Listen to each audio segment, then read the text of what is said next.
Hey, what's going on, guys? How you doing? Welcome to Millionaire Mafia. I'm Jake Chambers, and I really appreciate you guys being here today. This one is about something that I just learned the specifics about it a couple years ago from my wife, but I realized that it had implications and that it had really affected mostly my entire life, specifically my military career, my real estate investment career, as well as my personal financial career. And what I'm talking about today is called Parkinson's Law. Some of you may have heard of it. It's actually two laws and one quote attributed to this naval officer, and he created this law back in 1955. And his first law that he's most famously known for was work expands so as to fill the time available for its completion. And what does that mean? So basically what that means is that the time that you are allotted to do or complete a task is how long it's going to take. Think back to college, right? So first day of college, you get all the things you're going to do for the year, but you got the whole year to do them. And so let's say you had this big project, maybe more like an upper level at the end of your bachelor's degree, or maybe even a graduate level, and it's not due till December 15th, right before you go out on Christmas break. When do you think you're going to do it? Are you going to spend couple days a week working on it, maybe an hour here, a couple hours there, and then over the course of that 16-week semester, it'll be all done, and December 15th, you're going to roll in there all refreshed and full of piss and vinegar because you're nice and rested from the night before, and slap that thing on the table right when the professor's desk opens up at 8 o'clock in the morning? No, you're going to be wait until the last minute. It's going to be December 14th. You're going to be staying up and not even sleeping, pulling an all-nighter, pounding Red Bulls and whatever other energy drinks you're using. And then you're going to slap it in at the last second, right before the professor closes and locks his door to go on break. And it's probably not going to be a great product either, right? That's just human nature. And that's what this law entails. And I'm curious for you guys, if you guys have experienced this, or now that you've heard this, if you realize that you have experienced this where you were given a task that you thought was no way could get done in the short amount of time allotted to you, or you were given a long time to complete something and then completed it at the last minute. I'm curious to see if you guys had an example of that. If you did, comment below. I'd love to chat with you about that one because I'm sure it'd be pretty entertaining for a lot of us, right? So the second law that Parkinson had was expenditures will rise to meet income. Oh boy, that's a big one for most people, right? Another kind of cliche thing that this could be kind of rewritten is keeping up with the Joneses, right? Or living beyond your means. I disagree with Dave Ramsey on a lot of stuff. And most of those things, I don't think he's all the way wrong, but I think he's partly wrong, and I think there's things that he could do better. But I think he's 100% right in his adaptation or adoption of Parkinson's second law, and his stance on budgeting is on point. The reason I'm saying that is because people need to budget. I've seen books, I've seen people talk about, hey, we don't need a budget, you don't need a budget, budgets are dumb. Maybe that's clickbait. And maybe they go into different techniques and things, but at the end of the day, I bet you it looks a lot like a budget. And I'm not saying you have to have a full-blown Excel spreadsheet all doctored up like I do. Sorry, I'm a nerd. But you got to have something. You got to know what's coming in and what's going out. And what's going out better be a hell of a lot less than what's coming in, right? Because the problem in today's day and age, that wasn't a problem back in 1915-5 when Parkinson wrote his law, was that we can not only spend up to our income, we can exceed our income through credit cards, right? And loans and things like that. Now, not all loans are bad. So that's where I don't like Dave Ramsey, because he attributes all debt. He's mostly right, but he's not all the way right. There's a lot of debt, as long as it's tied to an asset that puts money in your pocket and is not over leveraged and is purchased wisely and structured wisely, that can be very good. However, there's a lot of debt that's not good. Buying liabilities, buying boats, buying cars, buying expensive vacations, paintings, things that you doodads, gadgets, whatever, things that you can't afford to buy now, that you shouldn't buy, that don't put money in your pocket.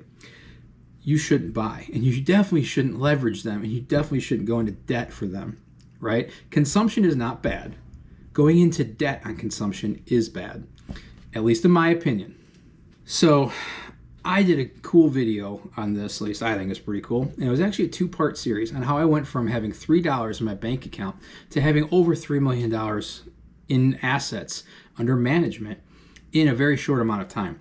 And I'll link that in this video, and I'll put it up above here so you can check it out. But basically, this is what I did. I spent what I made. I got promoted from second lieutenant to first lieutenant, and then first lieutenant to captain. I should have had an extra $2,000 a month that are going into savings or whatever from when I was a second lieutenant. But guess what? As I got promoted, I spent more. As I got promoted to the next rank of captain, I spent more. And it went out. And then we started using credit cards. And then we were spending more than I made, right? So that was very dumb, and it led to a pretty bad spot in our life, but we fixed it, and that video is about that. So definitely you should check that one out.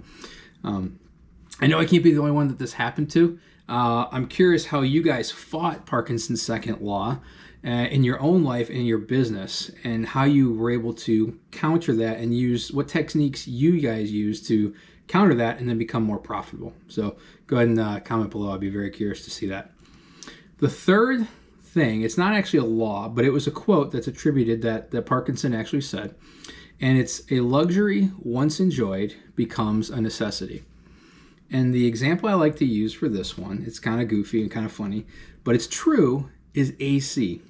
So I'm down here in North Florida, but it's still Florida, right? It was about 96, 97 degrees today with about a heat index of about 110, 112. Can you imagine walking into your house and not having AC, not having that luxurious cold wall of fresh, clean, dehumidified air hit you in the face? Most people can't even, grasp that. Although most people that are my age, and I'm not that old, I didn't have AC in our first house that we lived in as a kid. It was probably miserable, but I didn't really think anything of it. And then once we got AC though, then when the AC didn't work, you're like, oh, it's so miserable. Or, oh, it's 78 degrees in here. Oh, it's 80 degrees. When it's like 90 or 100 outside, and we're complaining about that, right? And on that, as a funny story, I just took my aunt and uncle to the airport. They were out visiting us for a couple days, and they're from Michigan. And my aunt actually said, hey, she was talking to my uncle. She said, hey, they closed schools today up in Michigan, in their town in Michigan. And he was like, why, right? Because there's no tornadoes, there's no any massive bad weather. It's because the AC wasn't working, right?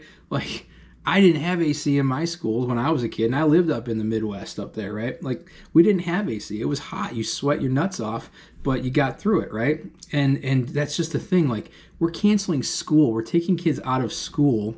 Now, my opinions on public education and the Department of Education aside, but we're taking kids out of school for a reason like that, and that is just dumb.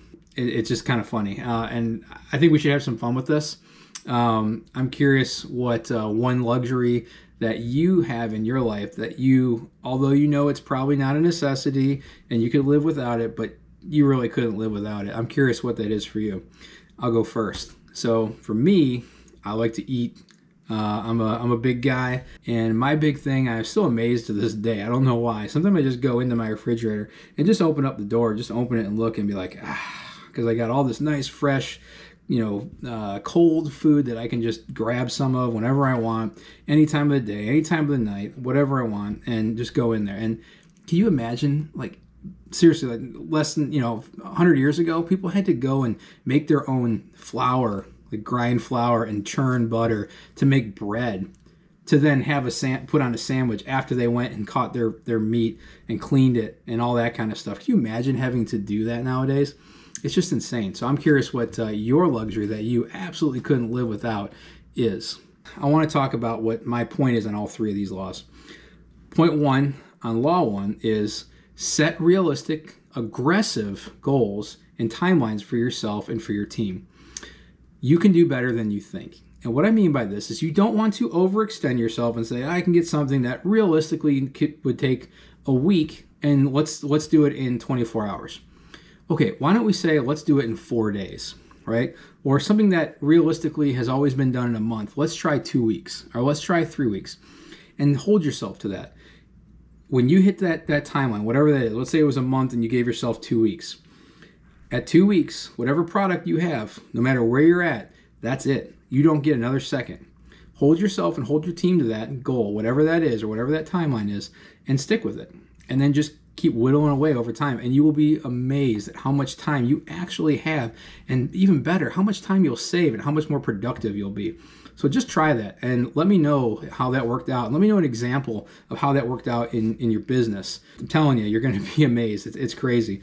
There's a great book that wasn't in my my greatest book collection, though, that is a very good one. And it's called The 12-Week Year, and by Brian Moran, I believe. And that book is awesome. You can basically get an entire year done in 13 weeks, and it's awesome, right? It's 12 weeks, but you have like a rest recoup week. So it's 12-week year. Awesome book. Highly recommend it. I'll link it in the description here. Point number 2 on law number 2, which is do not live beyond your means. Don't go ahead and go after the Joneses all the time. Now, what that means is that doesn't mean I want you to have a scarcity mindset. You have already heard how much I hate that. I want you all to have an abundance mindset. So, Jake, why are you telling us not to live beyond our means? Well, it doesn't mean you can't have the things that you want or do the things that you want to do. You just have to change your mindset. So when we're faced with something that costs a lot of money, I'm going to use an example for me. I am a pilot. I want to keep flying. I'm out of the Marine Corps, and I'm not flying for the Marine Corps anymore. So I want to keep flying. So I want to buy a plane. Doesn't need be anything extravagant, but we're talking $100,000 to $150,000, which, depending on your walk of life, could be a lot. Might not be that much for you, but it could be a lot. And it's not something we need, right? But instead of saying, I can't afford that right now, because I'll be honest, I don't have 150 grand that I can go throw into an airplane.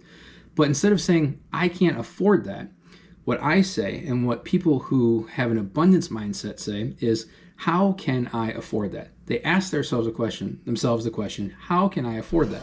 Here's a way that you could do that. This is just one of many ways that you could afford that airplane and be a smart purchase, right? So I have a business. I buy it in my business name. I get to write off a good chunk of it, if not all of it, of that $100,000 to $150,000, and I only have to make payments on it. Well, if I get to write off, let's say, 100 grand of that airplane in year 1, that's $40,000 in taxes that I don't have to pay. I'm only going to probably spend about 15 grand on payments for that airplane in that year. So I'm actually going to be able to make 25 grand on buying that airplane. And then I could keep it for myself and write all the expenses and maintenance and repairs and hours and gas and all that kind of stuff off. But then I could also rent it out or lease it to a flight school. We got a lot of flight schools around here. I say, hey guys, you guys make a deal. You guys got this airplane, use it whenever you want. I'll black out a couple days that I want to use it here and there, and I'll give you a week in advance of when I'm going to use it so you know how your scheduling goes.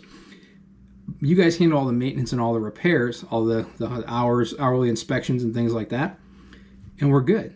And then you got a free plane. If not, you're making money on it, because if you add in that writing it off part, you've got you're actually getting paid to have an airplane. And then you sell it for a profit. Maybe you bought one that needed a little bit of work, you put some money into it, and you sell it, and you take those profits and maybe buy a little bigger plane and a little bigger plane. And then you can start chartering the plane to people. Either you fly it, or you hire somebody, or you just lease it out to somebody who is a captain that wants to go fly it, and they cover all the insurance and maintenance and repairs, and there you go. So that's an example of how you can do that, right? So don't limit yourself to saying, I can't afford that. Ask yourself, how can I afford that? And I'm curious, what is an example that you guys have had that you guys have said, oh man, it's a lot of money, but you figured out a way to buy it to where it actually made logical sense? I'd be curious to see if you guys have that example. That'd be really cool. And then the third thing, there's a book called Give a Mouse a Cookie and He'll Ask for a Glass of Milk. It's a kid's book. I just read it I literally just pulled it off the shelf and read it to my 8-year-old, and my 10 and 12-year-old were behind me watching it and smiling. It's a great book. It's a kind of a tongue-in-cheek book about, you give a mouse a cookie, he's going to ask for milk, and then he's going to ask for a straw, and then he's going to ask for a napkin, and then he's going to ask to wipe off his mouth, or his crumbs off his face, and then a haircut when he sees himself in the mirror, and on and on and on and on and on. And this kid who's helping out the mouse and giving him just one more thing, ends up doing a ton of cleaning and a ton of extra work and is like basically essentially the slave or servant of this mouse throughout the book. And what does that sound like? That's a perfect analogy, whether intentional or unintentional, for the government. They take just a little bit of freedom. You just got to do one thing. Then they take a little bit more freedom. Just one more thing. Here's some Social Security. But we're going to go ahead and print trillions and trillions of dollars. That's going to increase your tax liability of not only you, but your kids, your grandkids, your great-grandkids, and every generation until the end of time, right? Welfare, Medicaid, Medicare, unemployment, all these things. Just a little bit more. Just sign your life away a little bit more, until at the end of the day, you got nothing, right? And that's how the government works. What number 3 to me means is my goal in life is to be 100% self-reliant. I don't need anybody. It doesn't mean that I don't have a team. It doesn't mean that I don't have professionals in my corner. That's not what I mean. I don't mean being a solopreneur or anything like that. I need people. We need people on our team, whether they're actually our employees or people that we work with or work for, whether it's our family. That's not what I'm saying. What I'm saying is I'm not reliant on somebody else to provide a living for myself, for me and my family. And I'm 0% reliant on the government, right? On anybody else to give me anything. Now, that doesn't mean that if you're on Social Security, if you receive Medicaid, Medicare, if you were a government employee and have a pension, that doesn't mean that you're bad or that's a bad thing. The fact that you worked for what you are receiving is yours. You earned that. Don't get me wrong there. What I'm saying is that don't rely on it. You should be creating other forms of income, right? Other income streams, so that when, and not if, it's when those gravy trains dry up, that you are ready and prepared to allow those income streams that you created to fund your life. If they're there, if those government forms of income are there because you've earned it and you've worked for it, that's great. Just don't rely on it and don't plan it to always be there, because I guarantee you it won't. And I guarantee you it's going to be in the next few years that we see big changes coming. You know, I don't know exactly what they're going to be. That might be another video. I have my thoughts and I have my opinions. That's not for this video. But anyway, that's all that means to me. So if you're interested in seeing more videos like this, please subscribe below. I'd love to have you guys here with us every day on this channel, checking out what's new. I'm going to be doing a couple videos here with my whole life insurance agent, Tom Lonnie. It's a very highly polarizing topic of whole life insurance. So I figured, why not get it right from the horse's mouth? And Tom Lonnie's a really great guy. He actually has policies that he's written for my mentors who are very, very successful. And I would love to show him to you and what he can do. No pressure, no pushing anything. I just want to explain what this very unknown or relatively misunderstood and misconstrued topic really is all about. And maybe you guys can get something out of it and see whether it's useful for you and your family or for your business. All right. So anyway, thanks again. Loves having you guys here. We'll see you next time. And as always, here's to your wealth.